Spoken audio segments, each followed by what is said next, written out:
Salute is a program for and about men and women who have served our country. Our program includes news about the laws that affect veterans, information on benefits and services, and news from veterans organizations. And now, our host, Bob Peters. Hello and welcome to Salute. I'm your host, Bob Peters, and with me today is an Air Force veteran, Mr. Bill Crisp. I want to welcome you to the show, sir. Thank you for coming. Thank you, Bob. And I know you're one of my neighbors, too, so you got special. Thank you.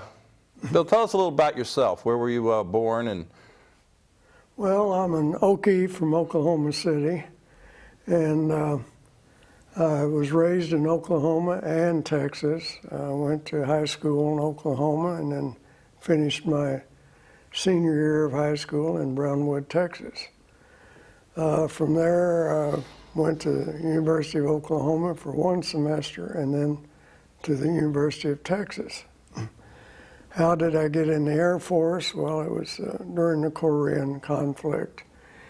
I was in the Air Force ROTC, which exempted me from the service as long as I made my grades and participated in the ROTC. Mm-hmm. And I found college was a real great thing. I had a 49 Buick convertible. I belonged to a fraternity. I had the world by the tail. you were living a good life. I was living a good life, and after I graduated, of course, I would be an officer.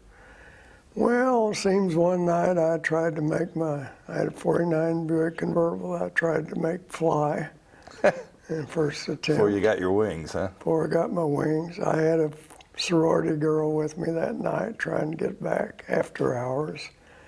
And anyway, to make a long story short, I wrecked the car, got kicked out of school, went back to Oklahoma City. My father said, okay, Bill, what are you going to do now? I was draft material.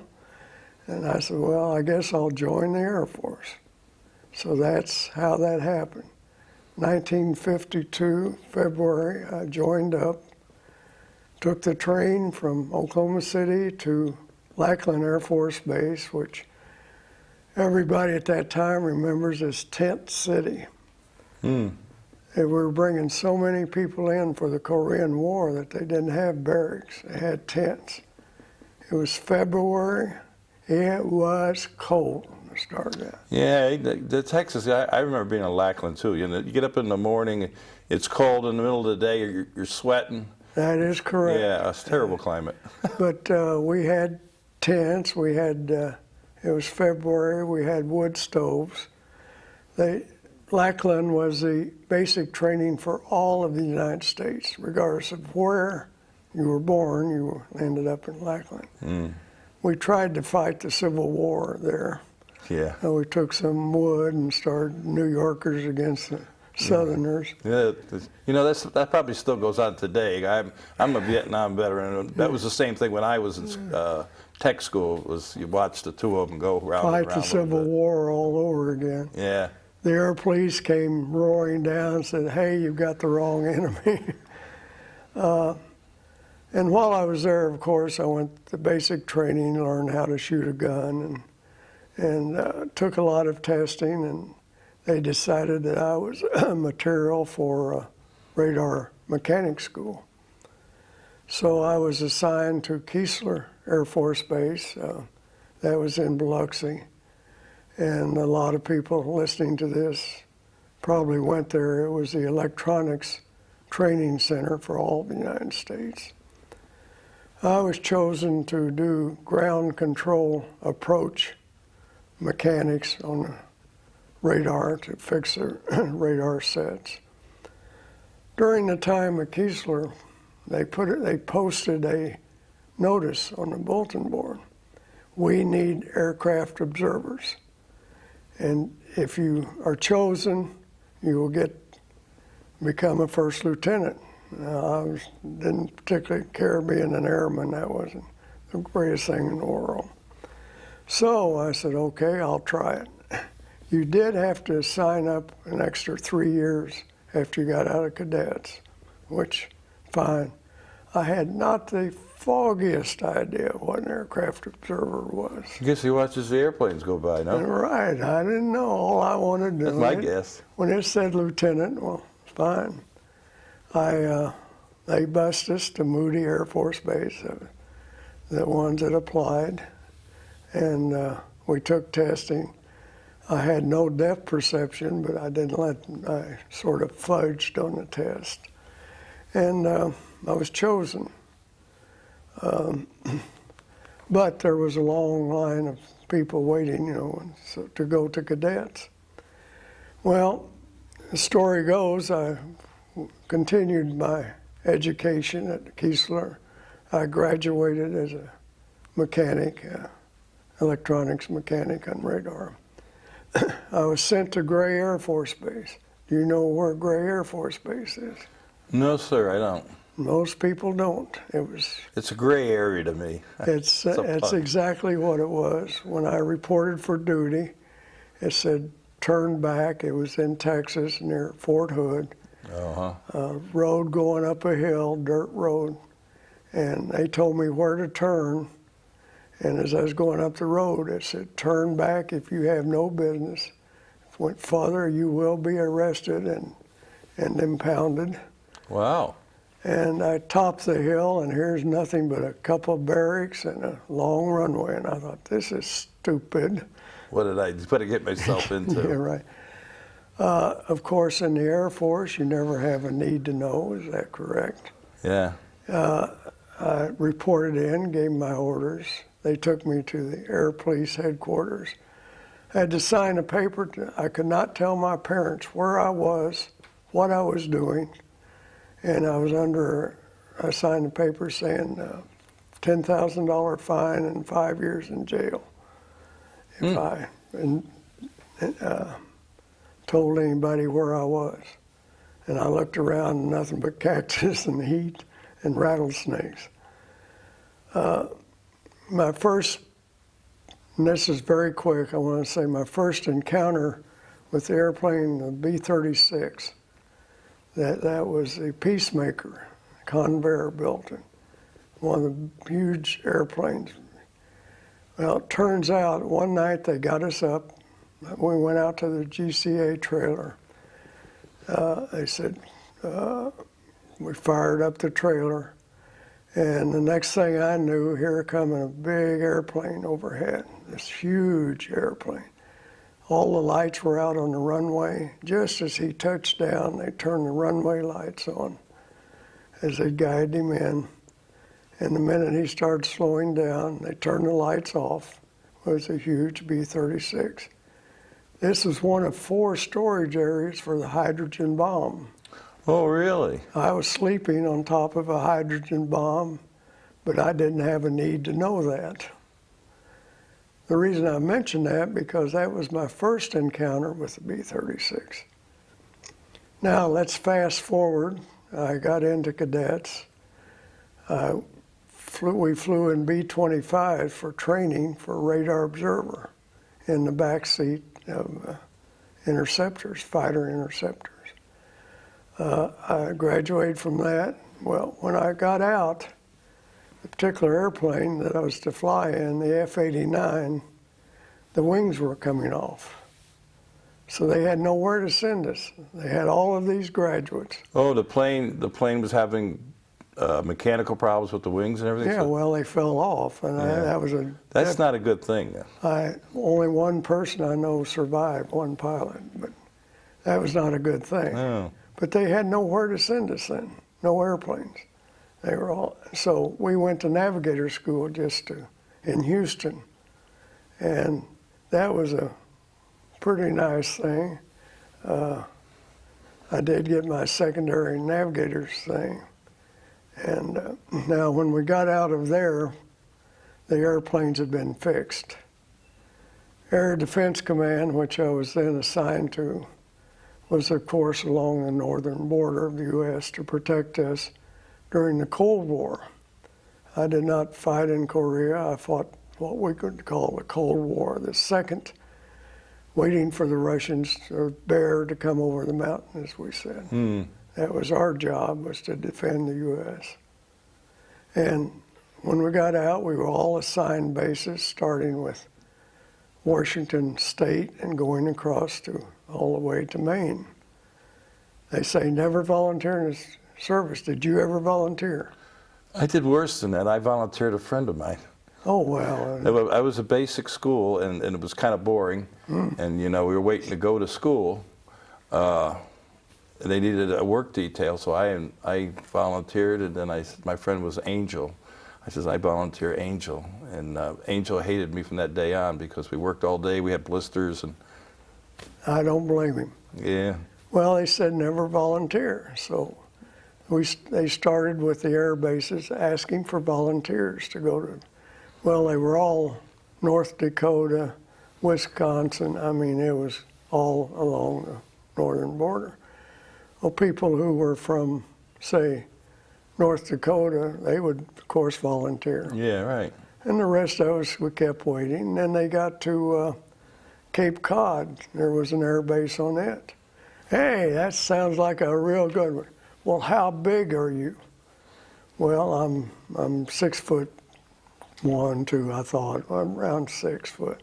Sorry, we can only take people that are 5'8", because it was a different aircraft. It was an F-94, which is very small back seat.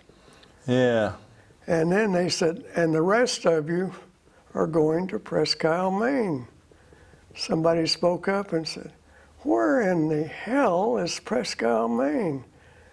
The guy says, well, that is hell. Now, most people think of hell as being warm, not so cold. Yeah. Nevertheless, I have a picture of the plane.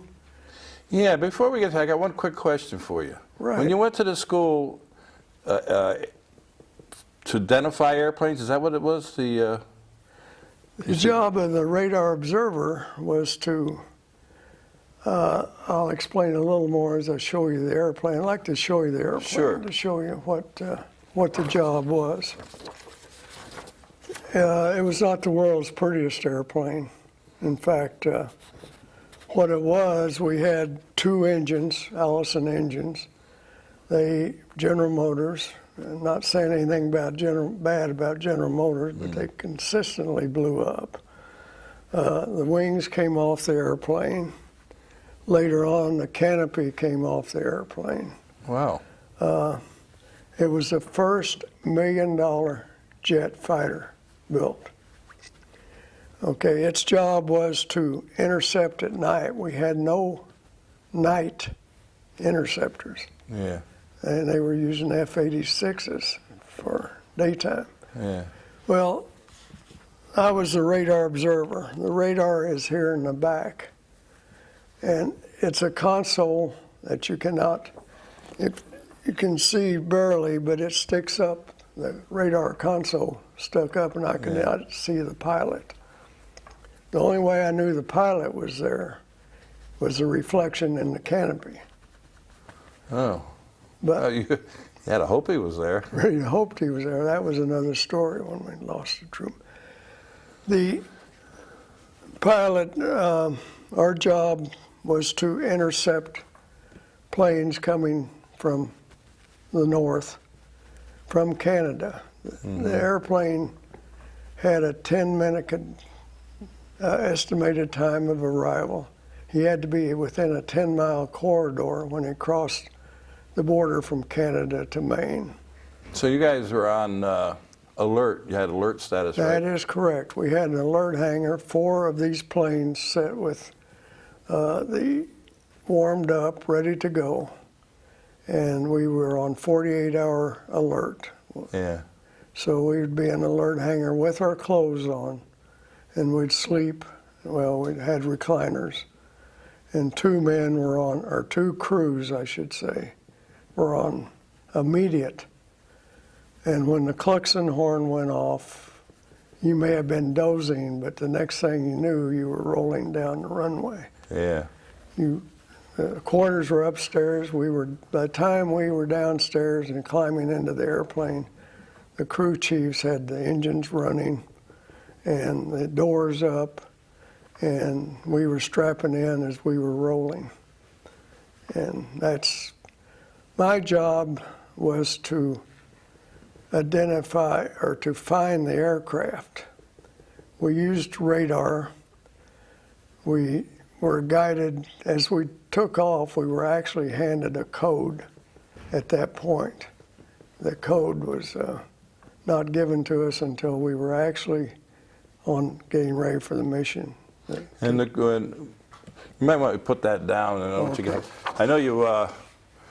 The code. What was the code? That's your coordinates where you got to go. No, that's the code to identify you. So that you usually have 4 numbers or 5 numbers, 6, 3, 2, 1. That was to identify you, so that the Russians, hopefully, if they'd gotten the code earlier, that they wouldn't get the new code, because now you've got a person vectoring you that's giving you on the ground radar, and somebody, hopefully it's so that's basically, so they know who they're talking to. Right, that we are friendly okay, and not Russian. Okay, now I understand. And so the code, but as we took off, well, then they picked us up on their radar on the border of Canada, the ground crew, the ground radar. They had their target. Now, the problem was we were on the Great Circle. Are you aware of what the Great Circle is? Nope. If you go from New York to London, you take off and you would think you'd fly out into the ocean, head straight for London, would you not? I think that would be the general consensus, yeah. Well, you don't. You go over the town called Presque Isle, Maine, directly over almost. The Great Circle, that's the shortest way to England. That base, Maine, was where Lindbergh took off from. Oh, yeah. To When he go, made his famous flight right. across. The reason for Presque Isle Air Force Base, because it was the shortest way to ferry airplanes to England during World War II. And that's where the WAFs, Women's Air Force, so that was regression a little bit. Now back to the mission. Okay. Where, as we gleaned, there were a number of airplanes coming back or going at night. Well, coming back from the one from Europe, mostly airliners. And a lot of the pilots could not make the 10-minute ETA or the 10-mile. Even if they were off by 2 miles and they probably knew what airliner it was, we still had to scramble. And we still had to identify it. My job was to listen to the ground control and try to pick out among many airplanes that were in the air, the one that was the target, the one that they were concerned with. So they would guide us and vector us towards the target. Now, the way the radar worked, I had the long range system. And as we got closer and decided it was a target, I would try to lock on. And that was, you had to be within 8 or 10 miles of the target before the airplane would lock on, before the radar would go on automatic. Once I did that and followed it through, then the pilot, he had a scope, a small scope in front. And now he was locked on, and he was the one that actually fired the guns. And so my job was short-lived, but important at that time. Oh, sure. What kind of weapons did they have on that plane? Well, we started out with a 20-millimeter Gatling gun. We had I found out later, we had a 10% chance of survival against a Russian bomber. But that was never told because we didn't have a need to know. The old need to know. We would turn tail and ran. During the days, we would practice on and lo and behold, here comes the B-36.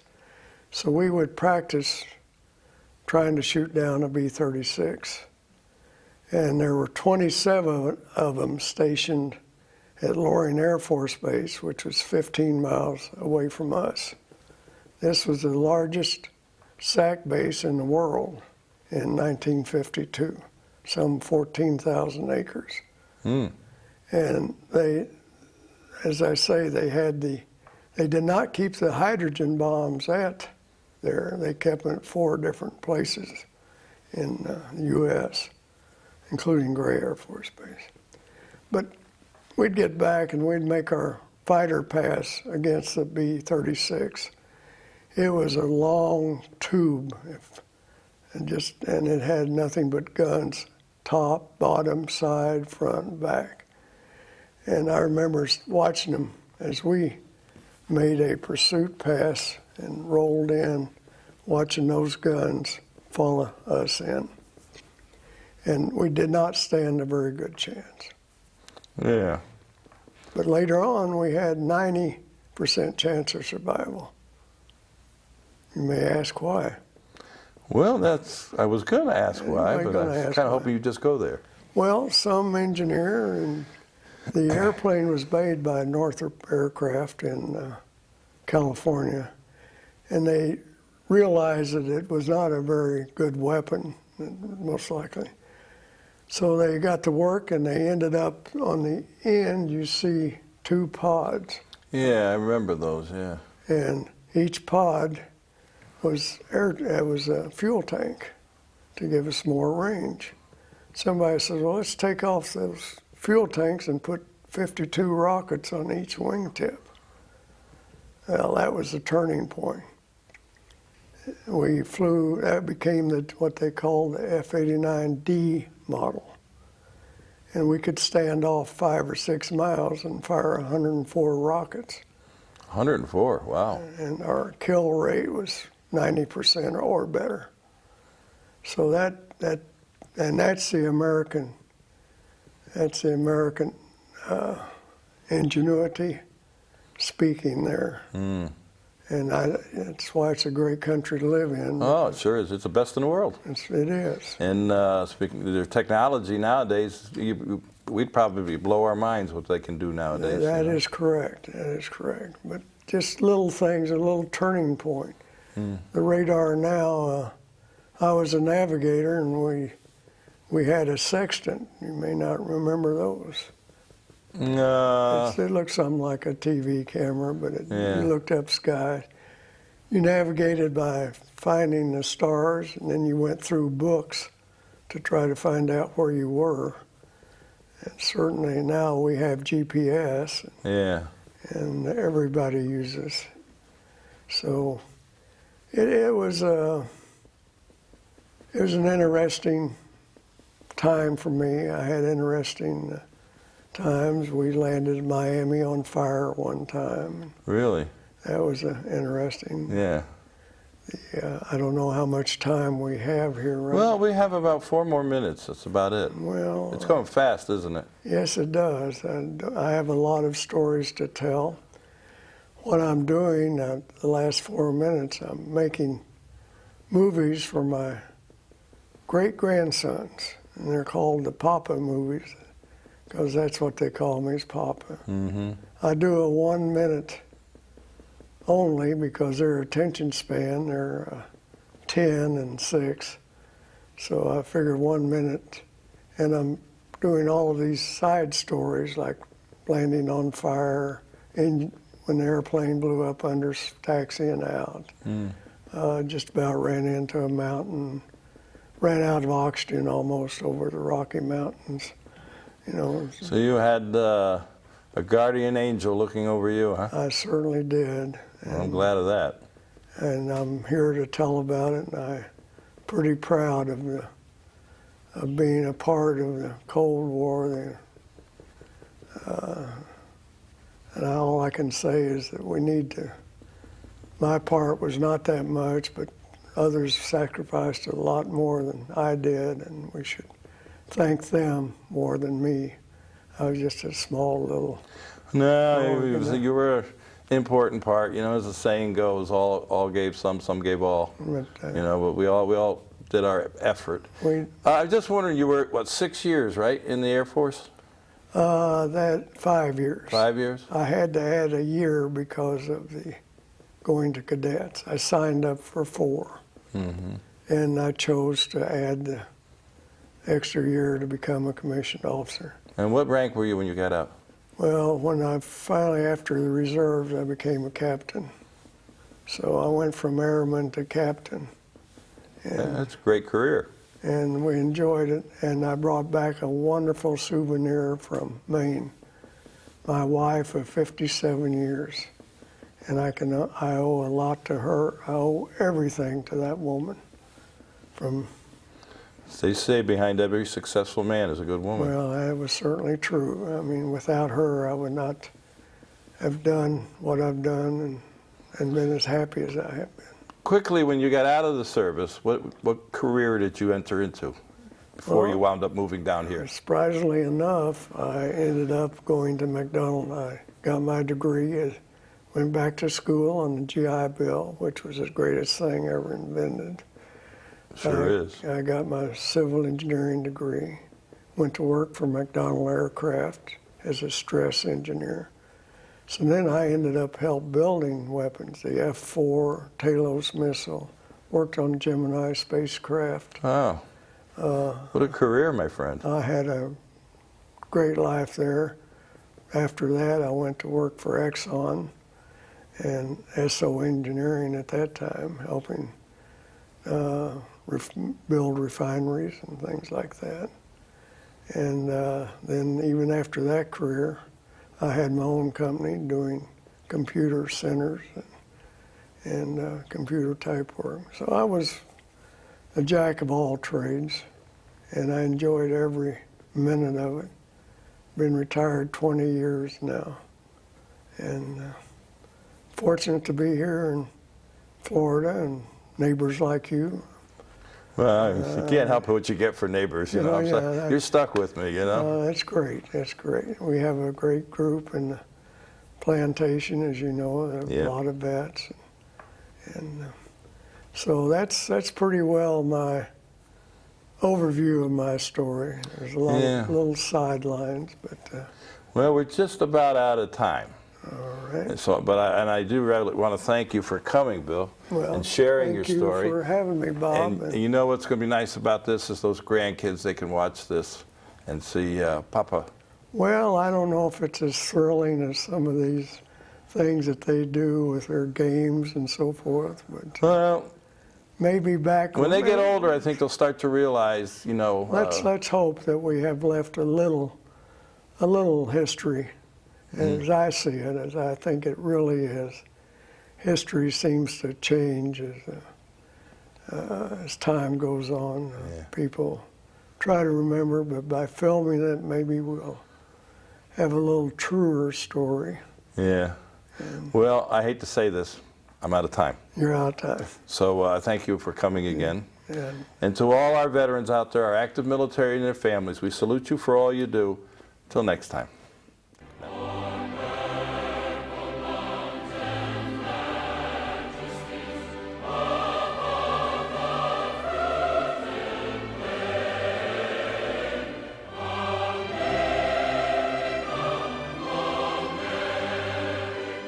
We are now entering our 3rd year salute here at Lakefront TV.